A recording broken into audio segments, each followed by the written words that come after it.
दिल दहला देने वाला दिन। 21 फरवरी 2013। हैदराबाद का दिलसुख नगर इलाका शाम की रौनक में डूबा हुआ था। भीड़भाड़ वाले इस इलाके में जिंदगी अपने पूरे शबाब पर थी। तभी दो जोरदार धमाकों ने सब कुछ बदल दिया।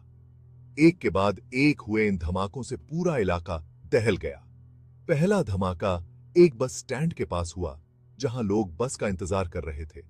दूसरा धमाका कुछ ही दूरी पर एक भीड़ भरे खाने पीने की जगह पर हुआ। देखते ही देखते चारों तरफ चीखें गूंज उठीं। धूल और धुएं के गुब्बार से कुछ भी दिखाई नहीं दे रहा था। जब धूल जमी तो भयानक मंजर सामने आया। चारों तरफ लाशें और घायल लोग पड़े थे। खून से सनी सड़कें, टूटी फूटी दुकानें और बिखरा हुआ सामान इस बर्बरता की कहानी कह रहे थे। जिंदगी भर के लिए जख्म पीड़ितों की दास्तान। दिलसुख नगर बम धमाकों में 18 बेगुनाह लोग मारे गए थे, जबकि 130 से ज्यादा लोग घायल हुए थे। कई लोगों को गंभीर चोटें आईं और वे जिंदगी भर के लिए अपाहिज हो गए। पीड़ितों और उनके परिवारों पर इस हादसे का बहुत गहरा असर हुआ। कई परिवारों के कमाने वाले चले गए तो कई बच्चों ने अपने माता पिता को खो दिया। जो लोग इस दर्दनाक हादसे में बच गए, उनके जख्म आज भी हरे हैं। शारीरिक चोटों के साथ साथ पीड़ित मानसिक आघात से भी जूझ रहे हैं। कई लोगों को बार बार डर लगना, नींद न आना और भीड़ से घबराहट जैसी परेशानियां हो रही हैं। इंसाफ की राह, जांच और सुनवाई। दिलसुख नगर बम धमाकों के बाद पूरे देश में गुस्सा और गम था। सरकार ने इस घटना की जांच राष्ट्रीय जांच एजेंसी (NIA) को सौंप दी। NIA ने इस मामले की गहराई से जांच की और पाया कि इस घटना में प्रतिबंधित आतंकवादी संगठन इंडियन मुजाहिदीन का हाथ है। जांच में यह भी पता चला कि इन धमाकों को अंजाम देने में पाकिस्तान के आतंकवादी संगठनों का भी हाथ था। NIA ने इस मामले में कई संदिग्धों को गिरफ्तार किया और उनके खिलाफ मुकदमा चलाया गया। सालों तक चली कानूनी लड़ाई के बाद 2016 में इस मामले में 5 दोषियों को फांसी की सजा सुनाई गई। हालांकि पीड़ित परिवारों का कहना है कि जब तक इस घटना के पीछे के सभी लोगों को सजा नहीं मिल जाती, तब तक उन्हें पूरा इंसाफ नहीं मिलेगा। मौत की सजा, दोषियों को सजा।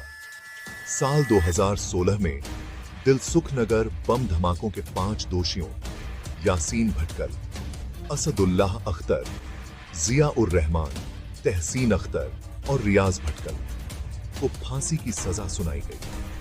यह फैसला हैदराबाद की एक खास अदालत ने सुनाया था। अदालत ने अपने फैसले में कहा कि यह एक बेहद क्रूर और अमानवीय अपराध था, जिसमें बेगुनाह लोगों को निशाना बनाया गया था। अदालत ने यह भी कहा कि दोषियों ने देश की एकता और अखंडता को चुनौती दी थी। हालांकि इन फैसलों के बाद भी कई सवाल खड़े हुए हैं। कुछ लोगों का मानना है कि मौत की सजा से इस समस्या का हल नहीं निकलेगा। उनका कहना है कि सरकार को आतंकवाद के असली कारणों को खत्म करने के लिए काम करना चाहिए। जेल में मौत, सवालों के घेरे में न्यायिक व्यवस्था।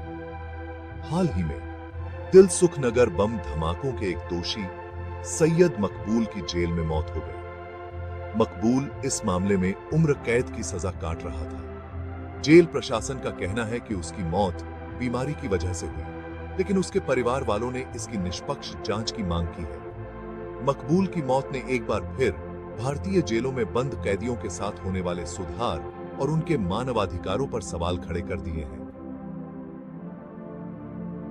यह घटना यह भी दिखाती है कि कैसे न्यायिक प्रक्रिया में देरी और पेचीदगियां कई बार पीड़ितों और दोषियों दोनों को ही इंसाफ से वंचित कर देती हैं।